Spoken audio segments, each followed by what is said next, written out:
श्रीपञ्चमुखी हनुमत्कवचम्।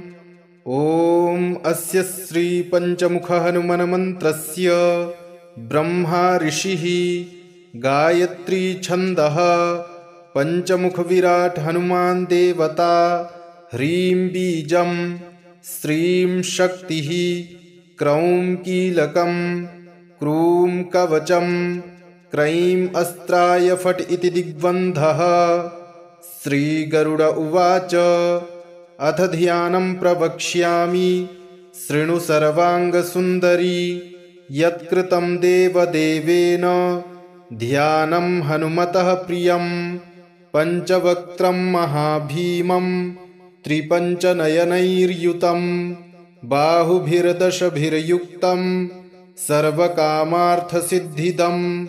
पूर्वं तु वानरं वक्त्रं कोटिसूर्यसमप्रभं, दंष्ट्राकरालवदनं भ्रिकुटीकुटिलेक्षणम्। अस्यैव दक्षिणं वक्त्रं नारसिंहं महाद्भुतम्, अत्युग्रतेजो वपुषं भीषणं भयनाशनं। पश्चिमं गारुडं वक्त्रं वक्रतुण्डं महाबलं, सर्वनागप्रशमनं विषभूतादिकृन्तनम्। उत्तरं सौकरं वक्त्रं कृष्णं दीप्तं नभोपमं, पातालसिंहवेताल ज्वररोगादिकृन्तनम्। ऊर्ध्वं हयाननं घोरं दानवान्तकरं परं, येन वक्त्रेण विप्रेन्द्र तारकाख्यं महासुरं। जघान शरणं तत्स्यात् सर्वशत्रुहरं परं, ध्यात्वा पञ्चमुखं रुद्रं हनुमन्तं दयानिधिं। खड्गं त्रिशूलं खट्वाङ्गं पाशमङ्कुशपर्वतं, मुष्टिं कौमोदकीं वृक्षं धारयन्तं कमण्डलुं। भिन्दिपालं ज्ञानमुद्रां दशभिर्मुनिपुङ्गवम्, एतान्यायुधजालानि धारयन्तं भजाम्यहं। प्रेतासनोपविष्टं तं सर्वाभरणभूषितं, दिव्यमाल्याम्बरधरं दिव्यगन्धानुलेपनं। सर्वाश्चर्यमयं देवं हनुमद्विश्वतोमुखं, पञ्चास्यमच्युतमनेकविचित्रवर्ण वक्त्रं शशाङ्कशिखरं कपिराजवर्यं। पीताम्बरादिमुकुटैरुपशोभिताङ्गं पिङ्गाक्षमाद्यमनिशं मनसा स्मरामि। मर्कटेशं महोत्साहं सर्वशत्रुहरं परं, शत्रुसंहर मां रक्ष श्रीमन्नापदमुद्धर। ॐ हरिमर्कटमर्कटमन्त्रमिदं परिलिख्यति लिख्यति वामतले, यदि नश्यति नश्यति शत्रुकुलं, यदि मुञ्चति मुञ्चति वामलता। ॐ हरिमर्कटाय स्वाहा। ॐ नमो भगवते पञ्चवदनाय पूर्वकपिमुखाय सकलशत्रुसंहारकाय स्वाहा।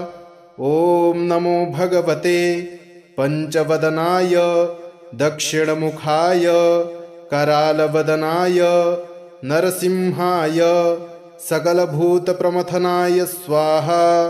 ॐ नमो भगवते पश्चिममुखाय गरुडाननाय सकलविषहराय स्वाहा।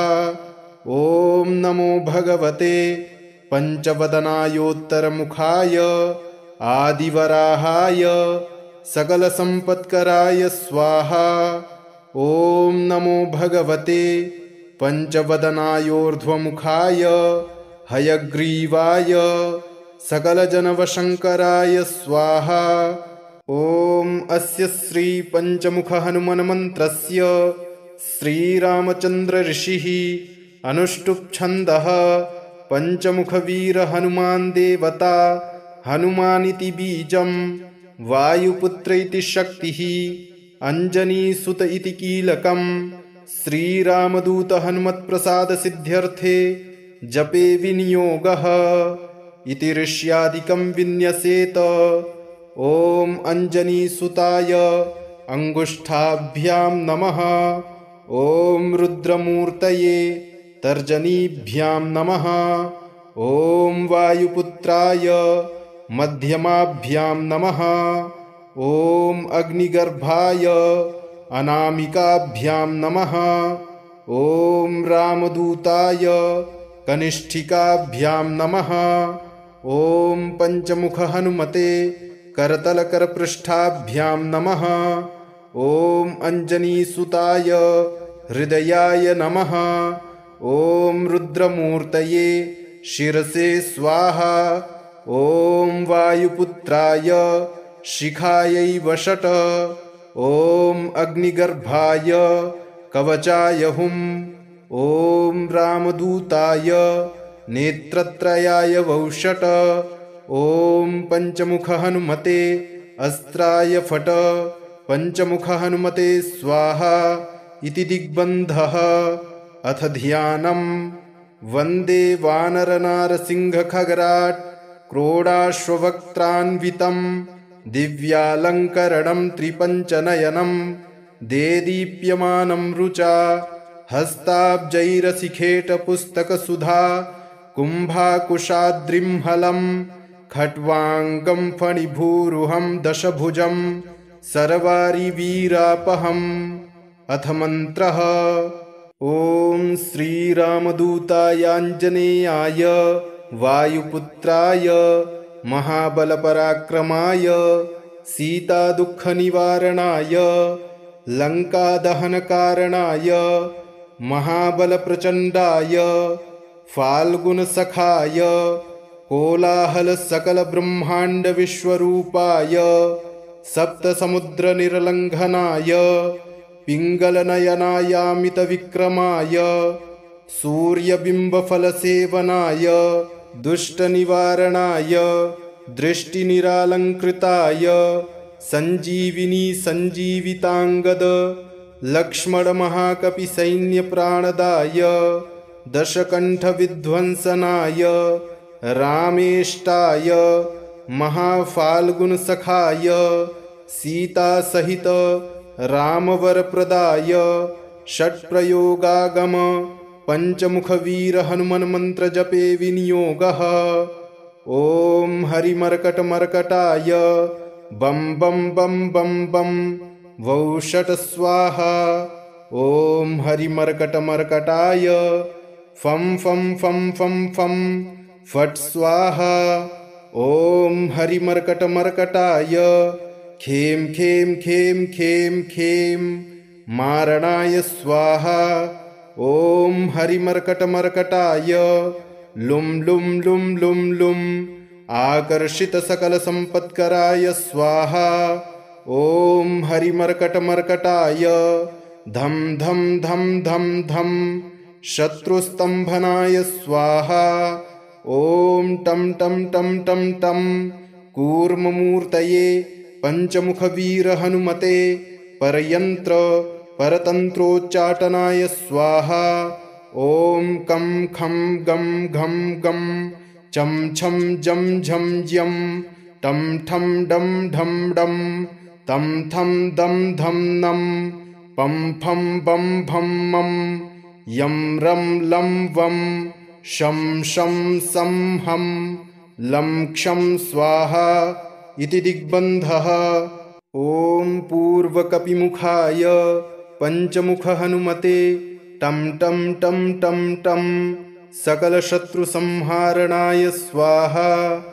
ॐ दक्षिणमुखाय पञ्चमुखहनुमते करालवदनाय नरसिंहाय ॐ ह्रां ह्रीं ह्रूं ह्रैं ह्रौं ह्रः सकलभूतप्रेतदमनाय स्वाहा। ॐ पश्चिममुखाय गरुडाननाय पञ्चमुखहनुमते मं मं मं मं मं सकलविषहराय स्वाहा। ॐ उत्तरमुखायादिवराहाय लं लं लं लं लं नृसिंहाय नीलकण्ठमूर्तये पंचमुख हनुमते स्वाहा। ॐ ऊर्ध्वमुखाय हयग्रीवाय रुं रुं रुं रुं रुं रुद्रमूर्तये सकलप्रयोजननिर्वाहकाय स्वाहा। ॐ अञ्जनीसुताय वायुपुत्राय महाबलाय सीताशोकनिवारणाय श्रीरामचन्द्रकृपापादुकाय महावीर्यप्रमथनाय ब्रह्माण्डनाथाय कामदाय पंचमुखवीरहनुमते स्वाहा। भूतप्रेतपिशाच ब्रह्मराक्षस शाकिनी डाकिन्यन्तरिक्षगृह परयन्त्र परतन्त्रोच्चाटनाय स्वाहा। सकलप्रयोजननिर्वाहकाय पंचमुखवीरहनुमते श्रीरामचन्द्रवरप्रसादाय जं जं जं जं जं स्वाहा। इदं कवचं पठित्वा तु महाकवचं पठेन्नरः एकवारं जपेत् स्तोत्रं सर्वशत्रुनिवारणं द्विवारं तु पठेन्नित्यं पुत्रपौत्रप्रवर्धनं त्रिवारं च पठेन्नित्यं सर्वसम्पत्करं शुभं चतुर्वारं पठेन्नित्यं सर्वरोगनिवारणं पंचवारं पठेन्नित्यं सर्वलोकवशङ्करं षड्वारं पठेन्नित्यं सर्वदेववशङ्करं सप्तवारं पठेन्नित्यं सर्वसौभाग्यदायकं अष्टवारं पठेन्नित्यमिष्टकामार्थसिद्धिदं नववारं पठेन्नित्यं राजभोगमवाप्नुयात् दशवारं पठेन्नित्यं त्रैलोक्यज्ञानदर्शनं रुद्रावृत्तिं पठेन्नित्यं सर्वसिद्धिर्भवेद्ध्रुवं निर्बलो रोगयुक्तश्च महाव्याध्यादिपीडितः कवचस्मरणेनैव महाबलमवाप्नुयात्। इति श्रीसुदर्शनसंहितायां श्रीरामचन्द्रसीताप्रोक्तं श्रीपञ्चमुखहनुमत्कवचं सम्पूर्णम्।